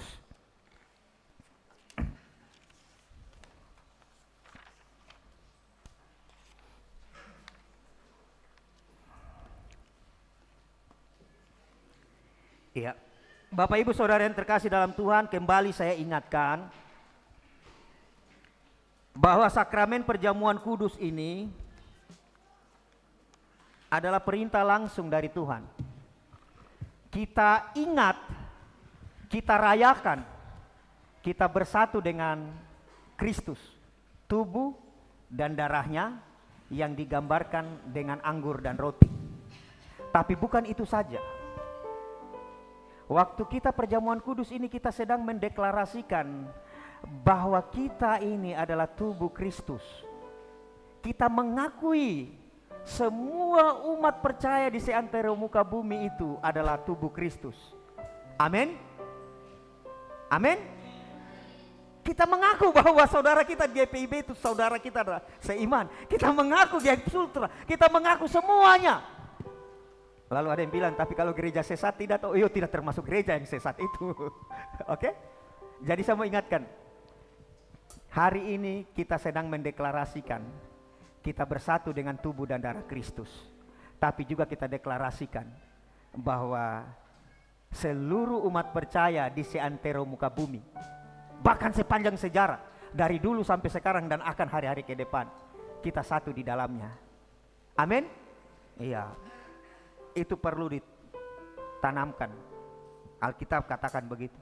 Karena kalau kita tidak mengakui tubuh Kristus, baik tubuh dalam konteks tubuh darah dagingnya, maupun tubuh dalam artian jemaat Tuhan, umat Tuhan, kita berdosa. Kalau baptisan, kita bersatu dengan apa yang dialami Tuhan. Mati, dikubur, dibangkitkan. Tapi ini kita bersatu dengan tubuh dan darahnya. Karena itu mari semua kita yang akan mengikuti perjamuan kudus ini dengan keberanian iman, kita akan mengambil roti, kita mengambil anggur, lalu kita mengingat dan rayakan persekutuan kita dalam iman kita. Mari persiapkan hati kita. Kita akan mengangkat satu pujian terlebih dahulu. Saya persilakan Pak Yohanes dan Pak Yance untuk maju ke depan sebagai pelayan perjamuan kudus. Silakan. Khorata sangkarada bas. Haleluya. Haleluya. Hanya Kau Tuhan di hidupku. Kau berikan hidup yang baru. Darah-Mu menyucikan, pulihkan hatiku, ku nyatakan Kaulah segalanya. Engkaulah sumber pengharapan, kuasa-Mu sanggup menyembuhkan. Jiwaku pun berserah hanya kepadamu, Yesus, Kaulah segalanya. Karena salib-Mu, Amin. ku hidup. Sebab apa yang terjadi di atas kayu salib, Karena salib-Mu, itulah yang menghidupkan kami. ku Terjadi pergantian dari kematian kepada kehidupan. Karena itu kami muliakan Engkau. sanggup Amin. untuk melakukan mujizat-Mu Di hidupku. Mari kita berdoa. Inilah kami umat-Mu yang akan mengingat dan merayakan persekutuan kami dengan tubuh dan darah-Mu, juga persekutuan dengan seluruh gereja Tuhan di seantero muka bumi ini. Namun sebelumnya kami memohon perkenanan daripada-Mu, karena kami tahu hanya karena anugerah-Mu kami layak untuk mengingat dan merayakan persekutuan ini. Karena itu kami berdoa, Tuhan, mari berkati, pisahkan secara khusus roti dan anggur yang biasa ini, supaya boleh layak menjadi tanda sekaligus materai yang membenarkan bahwa hari ini kami mengingat dan merayakan persekutuan kami dengan Engkau dan seluruh umat Tuhan. Kami hamba-hamba-Mu yang menjadi pelayan juga Tuhan perkenankan karena anugerah semata. Kami mengaku dosa di hadapan-Mu. Kami dalam banyak perkara, kami senantiasa mengikuti kehendak kami, bukan kehendak-Mu. Karena itu Tuhan, kami memandang kepada belas kasih-Mu. Ampuni dosa dan pelanggaran kami. Terima kasih. Terima kasih Tuhan. Siaplah hati kami semua untuk mengingat dan merayakan persekutuan kami. Dalam nama Tuhan Yesus. Amin. Karena salib-Mu.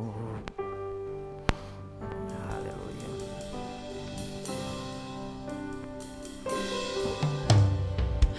hanya Kau Tuhan di hidupku.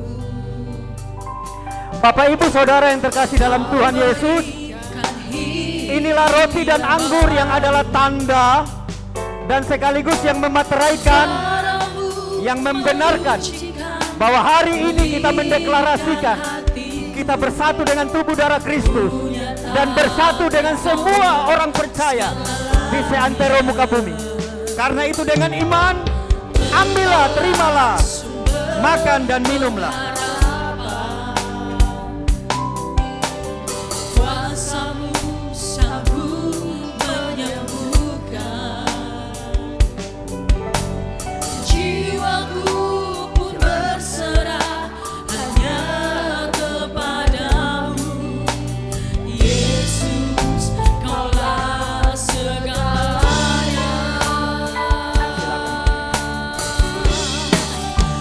Karena salib-Mu ku hidup, karena salib-Mu ku merah.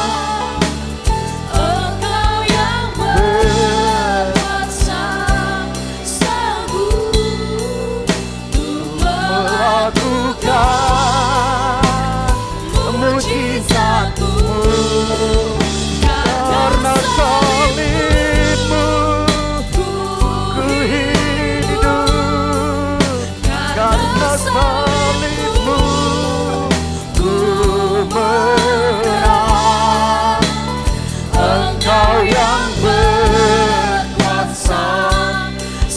sanggup untuk melakukan mujizat-Mu di hidupku.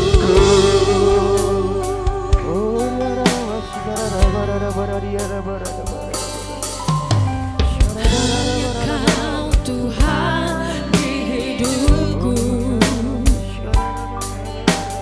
Kau berikan hidup yang baru. Darah-Mu menyucikan, pulihkan hatiku. Ku nyatakan Kaulah segalanya. Engkaulah sumber pengharapan. Kuasa-Mu sanggup menyembuhkan. Jiwaku pun berserah hanya kepadamu. Yesus, Kaulah segalanya. Karena salib-Mu ku hidup. Sebab oleh kematiannya di atas kayu salib, Karena salib-Mu kita diperdamaikan dengan Allah. Dan oleh kebangkitannya, kita beroleh hidup.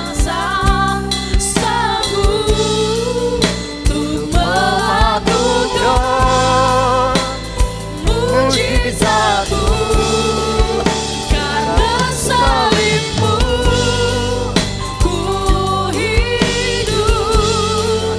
Karena salib-Mu ku menang. Engkau yang berkuasa, sanggup untuk melakukan mujizat-Mu. Karena salib-Mu ku hidup. Karena salib-Mu ku menang. Engkau yang berkuasa, sanggup untuk melakukan mujizat-Mu. Karena salib-Mu kami beroleh hidup. Karena salib-Mu ku menang. Tuhan berkati roti dan anggur dan Engkau yang supaya boleh menjadi tanda berkat-Mu dalam nama Yesus. melakukan mujizat-Mu di hidupku.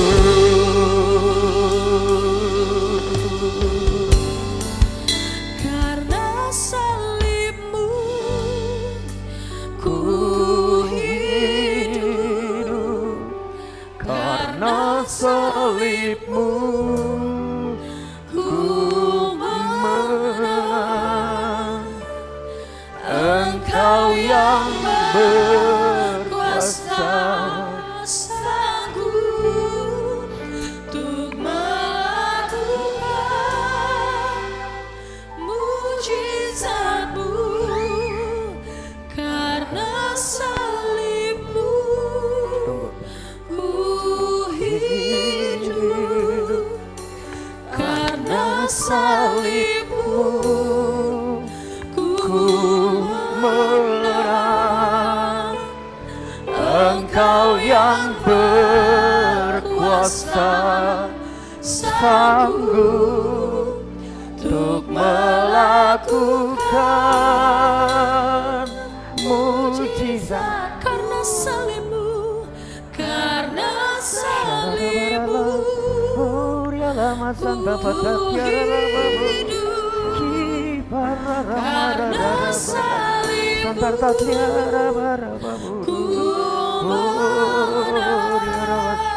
menang. Engkau yang berkuasa, sanggup nyatakan mujizat. Bapak Ibu yang sudah menerima roti dan anggur, mari bangkit berdiri.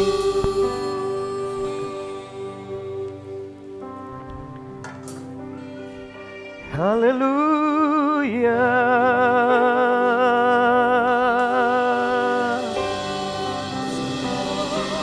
Kemuliaan hanya bagimu. Kemuliaan hanya bagimu. Kiara lama santa patak kiara rabara kiara rabara rabara.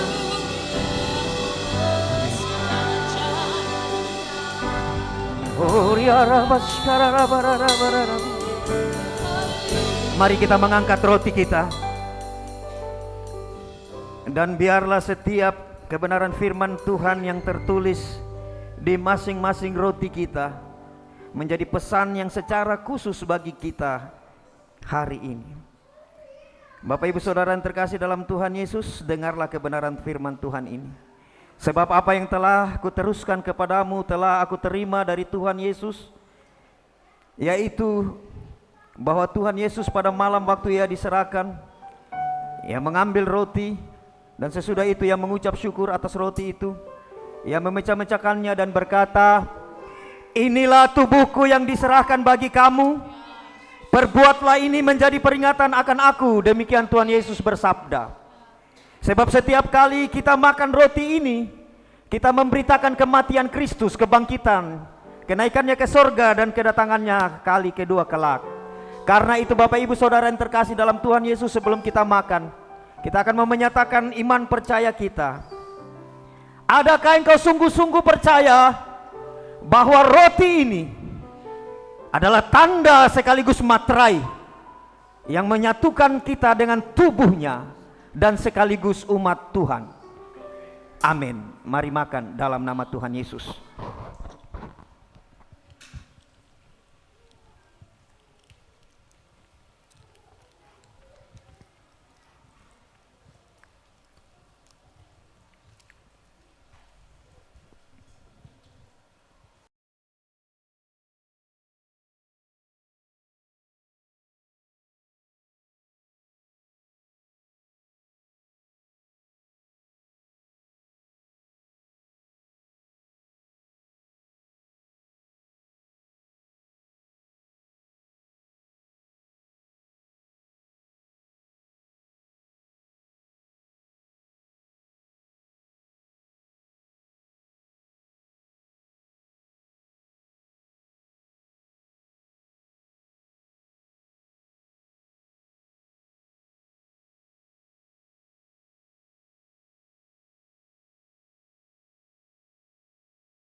Kepadamu.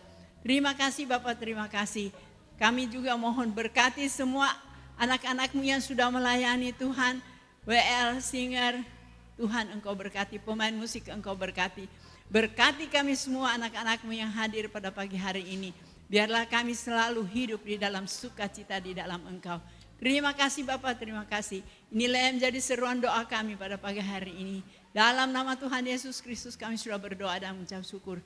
Haleluya. Amin.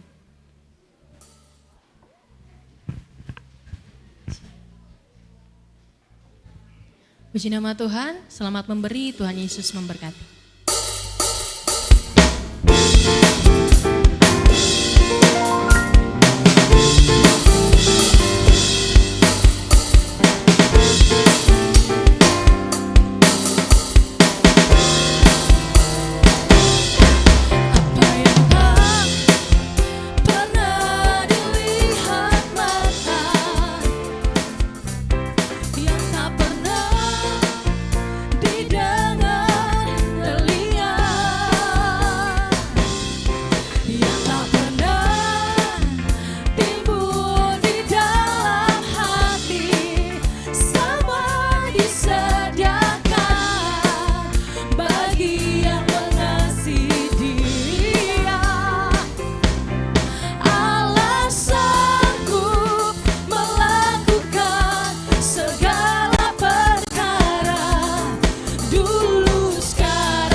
Haleluya.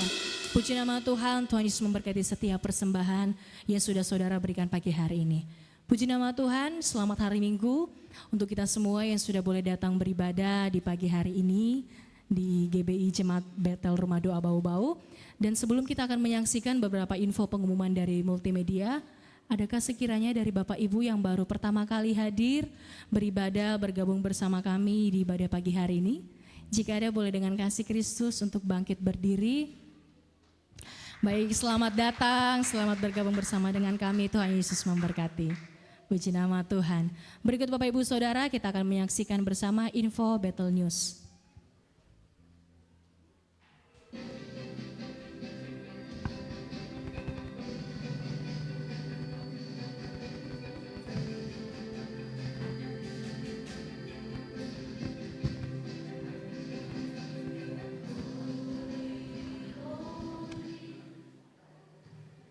Shalom jemaat Tuhan yang terkasih, kita telah memasuki bulan kedua di tahun 2025. Tema kita pada bulan Februari ini adalah dapat melalui karakter.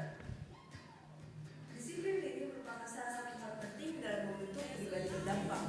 Perubahan kecil yang disertai dengan disiplin akan membawa pada perubahan yang lebih besar, seperti disiplin dalam ajaran, disiplin dalam beribadah, dan disiplin dalam keteladanan. Kita dapat menjadi teladan dalam perkataan, tingkah laku, kasih, kesetiaan, dan kesucian. Bersama saya Devi, saya akan membawakan berita Gereja Betel dalam sepekan. Inilah Betel News. Mesbah Keluarga 1 dilaksanakan pada hari Selasa 4 Februari 2025 pukul 7 malam bertempat di rumah doa. Tuan rumah keluarga Bapak Benis Moisu, WL dan musik Bapak Beniham, firman Bapak Johannes Agus. Mesbah Keluarga 2 dilaksanakan pada hari Rabu tanggal 5 Februari 2025 pukul 7 malam bertempat di rumah doa. Tuan rumah keluarga Bapak Maksimantong, WL Saudari Abigail, musik Saudari Pasha Mantong, dan firman oleh Ibu Margareta Berhitu. Latihan musik untuk ibadah raya Minggu dilaksanakan pada hari Kamis 6 Februari pukul 19.30 WITA. Pelayan ibadah raya Minggu adalah sebagai berikut. WL Ibu Desi Berhitu, singer Saudari Esra Munte dan Saudari Tirza Ayudia. Musik Bapak Beniham, Saudara Jack Hariman, Bapak Eka Jaya dan Saudari Pasha Mantong. LCD oleh Bapak Yance Dompe, Asar oleh Bapak Ibu Agustinus Bida dan Bapak Ibu Leonard Limoa. Doa oleh Ibu Yongce Lomelia. Mesbah Keluarga 3 dilaksanakan pada hari Jumat tanggal 7 Februari 2025 pukul 7 malam bertempat di rumah doa. Tuan rumah keluarga Ibu Harlina, WL Ibu Diana Ruben, musik Bapak Agustinus Bida, dan firman oleh Bapak Daniel Ruben. Bagi para pemuda dan remaja, hadirilah ibadah youth pada hari Sabtu 8 Februari 2025 jam 7 malam di rumah doa. Pelayan ibadah youth adalah sebagai berikut. WL Saudari Dianingsi, musik Saudara Henry, dan firman oleh Bapak Beniham. Hadirilah ibadah raya Minggu pukul 9 WITA bertempat di rumah doa. Dan ibadah ini dapat pula disaksikan secara online melalui Facebook GBI Rumah Doa Bau-Bau. Olah anak-anak Anda untuk menghadiri Betel Kids setiap jam 9.30 WITA bertempat di rumah doa. Pelayan ibadah Betel Kids tanggal 9 Februari adalah sebagai berikut. WL oleh Kakak Sisi, pendamping WL Kakak Abigail, musik Ibu Ovin, pelayan firman kelas kecil Kakak Timus, pelayan firman kelas besar Kakak Ningsi, pendamping Kakak Sandra dan Kakak Marcel. Dress code kuning seragam sekolah minggu. Kameramen oleh Kakak Tessa. Selamat ulang tahun bagi saudara dan saudari yang berulang tahun pada minggu ini. Tanggal 3 Februari Ibu Batseba dan Saudari Jennifer Febiana. 6 Februari Bapak Jeffrianus Palogo.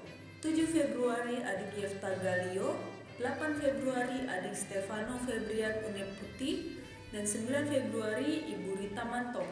Amsal 3 ayat 16, umur panjang ada di tangan kanannya, di tangan kirinya seluruhnya kekayaan dan kehormatan.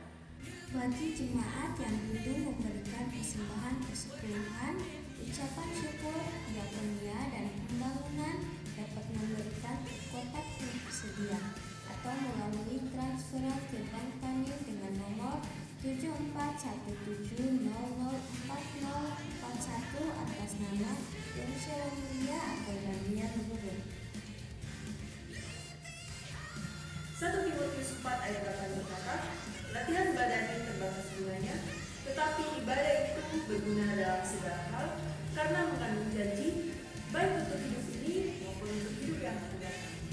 Demikian Bethel News untuk minggu ini. Saya Devi mengucapkan selamat hari Minggu dan selamat berakhir pekan. Tuhan Yesus memberkati.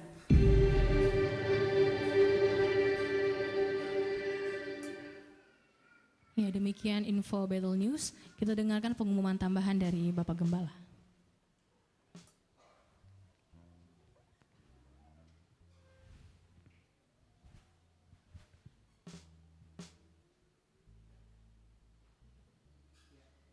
Saudara yang terkasih dalam Tuhan, saya mau menyampaikan 2 hal. Setelah selesai ibadah ini, kita akan berfellowship menikmati snack yang disiapkan oleh bidang diakonia. Dan untuk anak sekolah minggu, kegiatannya mereka akan menerima angpau karena ini masih suasana Imlek ya. Bahkan di warta tadi ada gambar suasana Imlek. Nanti ada yang bertanya, kok ular? Orang Pentakosta itu kalau simbol paling kuat nih. Ya. Dalam konteks Imlek ada budaya, ada penyembahannya toh. Dalam konteks budaya yang bersesuaian dengan Alkitab, mari lakukan. Salah satunya bagi angpau. Karena itu firman Tuhan ajar untuk saling berbagi. Jadi sesudah ibadah ini, bapak-bapak, ibu-ibu, ya kalau keluar mungkin arah kiri ya, bagaimana diatur arah kiri, nanti anak-anak sebelah sana, kita di sebelah kiri. Ya, jadi untuk anak-anak sekolah minggu saja, yang bapak-bapak, ibu-ibu nanti yang memberi toh. Terima kasih untuk yang sudah mempersiapkan, biar anak-anak juga boleh merasakan suasana sukacita. Selain sekolah minggu, ada juga tentunya pemuda remaja. Ya. Itu saja, wah yes di belakang yang pemuda. Ya, Tuhan Yesus memberkati, mari bangkit berdiri, kita akan akhiri ibadah kita. Haleluya.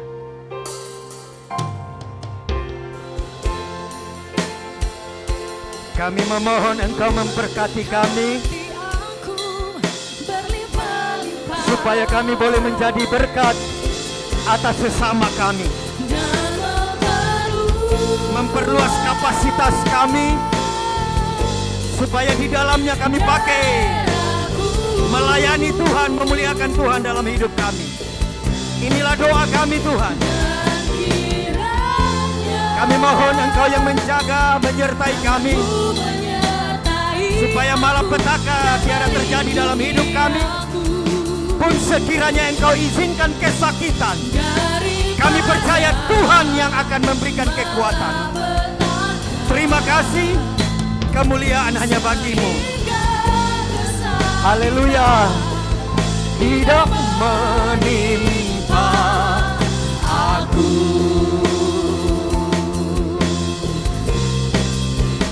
kiranya Engkau memberkati aku, supaya kami menjadi saluran berkat dan memperluas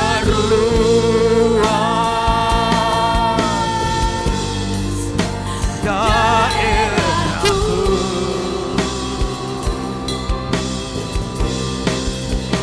Dan kiranya Engkau menyertai aku dan melindungi aku. Amin. Engkau Immanuel.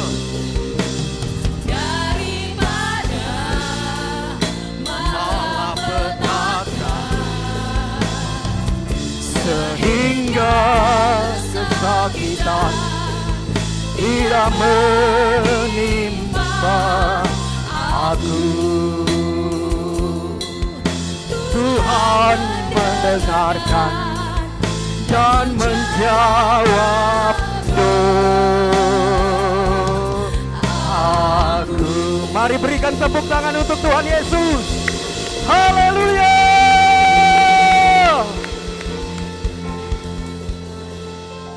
Terima kasih Tuhan. Tibalah saatnya kami akan mengakhiri ibadah kami. Namun sebelumnya kami memohon, berkatilah kami, berkat bagi orang-orang yang beribadah, berkat bagi orang-orang yang diutus untuk pulang mengabarkan kabar baik melalui perbuatannya dan melalui perkataannya. Layakkanlah hamba-Mu untuk menumpangkan tangan menjadi saluran berkat supaya kami semua menerima berkat itu. Karena itu Bapak Ibu Saudara yang terkasih di dalam Tuhan Yesus, kembalilah dalam kehidupan-Mu. Arahkanlah hati dan pikir-Mu khususnya melalui firman yang disampaikan kepada kita hari ini. Mari kita melatih diri kita untuk hidup dalam ajaran yang benar dan sehat, melatih diri kita untuk beribadah dan melatih diri kita untuk hidup di dalam kesalehan, sehingga nama Tuhan dipuji dimuliakan. Angkatlah kedua tanganmu dengan iman, terimalah berkat, kasih karunia damai sejahtera yang bersumber dari Allah Bapa yang menciptakan langit dan bumi. Kasih karunia damai sejahtera yang melampaui segala akal pikir manusia dinyatakan dalam cinta kasih Yesus Kristus dan di dalam persekutuan Roh Kudus. Kasih karunia damai dan sejahtera itu tercurah atasmu, atas kita semua hari ini, bahkan sampai Maranatha Tuhan datang kali kedua, di dalam berkat Bapa, Putra dan Roh Kudus. Dan setiap kita yang diberkati Tuhan, mari bersama-sama katakan amin. Tuhan Yesus memberkati. Ibadah kita selesai. Salam sehat.